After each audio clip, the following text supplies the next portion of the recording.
successful presentation is built on four pillars: people, idea, passion and preparations.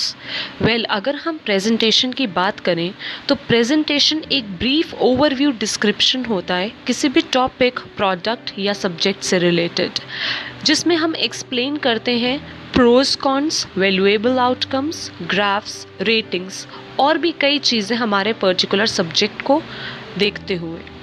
ये एक formal way होता है meeting का, जिसे हम पर्सनली या ऑनलाइन भी कंडक्ट कर सकते हैं। प्रेजेंटेशन आजकल के सिनेरियो में बहुत इम्पॉर्टेंट रोल प्ले करता है, क्योंकि हमारे जो भी आइडियाज़ होते हैं या हमारे जो भी सजेशंस होते हैं, हम उसको प्रेजेंटेशन के ज़रिए एक्सप्रेस करते हैं और अपनी स्पीच से ट्राई करते हैं कि लोग हमारे मैसेज को प्रॉपर्ली डिलीवर कर लें, जिससे हमारा प्रेजेंटेशन सक्सेसफुल हो जाता है। प्रेजेंटेशन की इम्पॉर्टेंस क्या होती है? प्रेजेंटेशन की इम्पॉर्टेंस होती है जब हमें कभी भी किसी ऑडियंस के साथ एक कनेक्शन बनाना होता है या अपना मैसेज उन्हें प्रॉपर्ली डिलीवर करना होता है, जिससे कि वो हमारे कंटेंट को समझ सके कि हमारा स्पेसिफिक टारगेट क्या है या इशू क्या है, और जेन्युइन इन्फॉर्मेशन और डेटा के बेसिस पे हमारा रिजल्ट क्या होना चाहिए। तो प्रेजेंटेशन एक सॉर्ट ऑफ मीटिंग होती है जिसमें हम किसी भी टॉपिक, सब्जेक्ट या प्रोडक्ट के रिगार्डिंग एक पूरा ब्रीफ ओवरव्यू देते हैं with full genuine information. Now we will talk about tricks जो हमारी प्रेजेंटेशन को इम्पैक्टफुल बना सकती हैं। तो कुछ पॉइंट्स मैं आपको बता रही हूँ जिससे कि आप अपने प्रेजेंटेशन को बहुत ही इम्पैक्टफुल और अच्छा बना सकते हैं। द फर्स्ट वन इज़ कि हमारी प्रेजेंटेशन सिंपल होनी चाहिए, जिसमें कि हम जार्गन्स या फनी वर्ड्स का यूज़ ना करें। जार्गन्स वो लैंग्वेज या वर्ड्स होते हैं जो हर एक को नहीं पता होते हैं, तो ट्राई करें कि अपने प्रेजेंटेशन को सिंपल रखें और ऐसी लैंग्वेज और वर्ड्स का यूज़ करें जो सब लोग आराम से समझ सकें।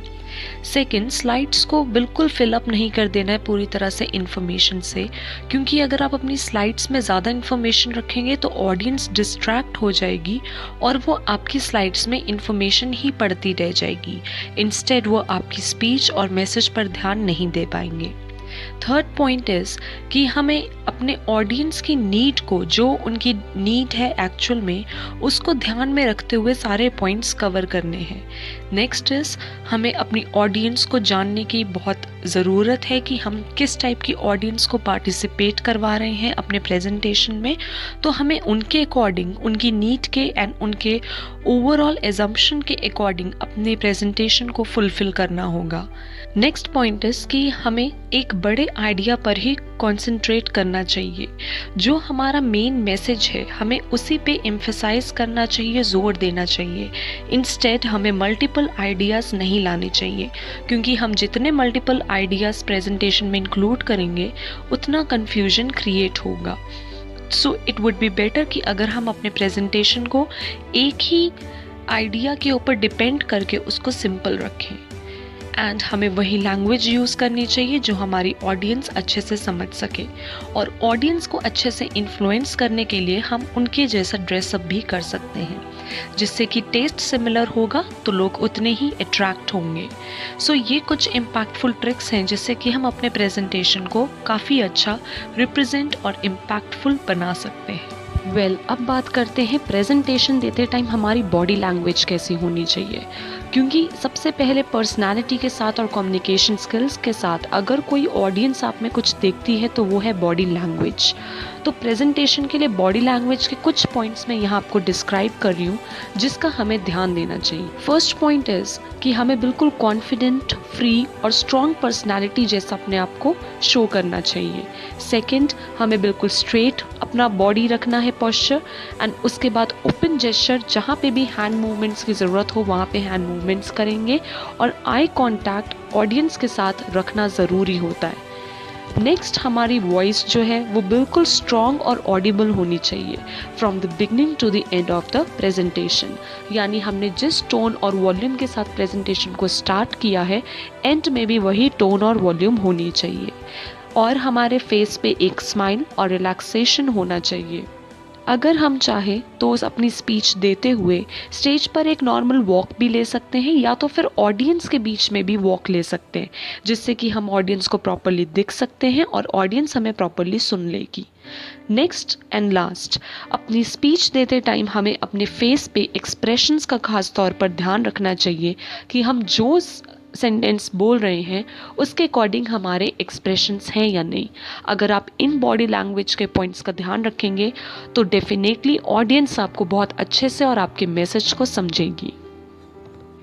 नेक्स्ट, मूविंग अहेड, हमारा लास्ट पॉइंट है कि हम अपनी पीपीटी को कैसे एक इतना जेन्युइन बना लें कि वो एक वंडरफुल रिजल्ट लेके आए। सो पीपीटी के लिए हमें गैदर करनी होगी इन्फॉर्मेशन जो भी हमारे टॉपिक से रिलेटेड हो। उसके बाद जो रॉ मटेरियल है इन्फॉर्मेशन का, उसे हमें ऑर्गेनाइज करना होगा थीम्स में, जो भी हम अपने पीपीटी में ऐड ऑन करेंगे। आफ्टर दैट थर्ड स्टेप होगा फिल्टर करना पूरी इन्फॉर्मेशन को।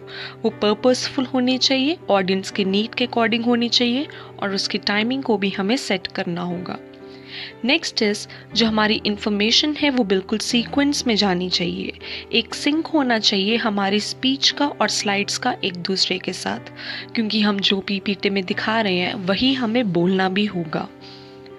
नेक्स्ट इज कि हमारा मैसेज की क्या आउटलाइन है, इस पे भी थोड़ा फोकस देना होगा, क्योंकि मैसेज जो होता है वो एक मेन इम्पैक्ट लाता है ऑडियंस के ऊपर।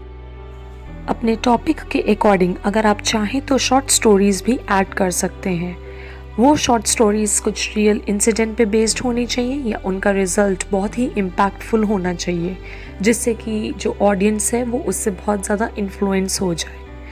Last but not the least, जो भी हमारा एक्स्ट्रा इन्फॉर्मेशन हमारे अकॉर्डिंग लगता है हमारे प्रेजेंटेशन में, हमें उसे डिलीट कर देना है।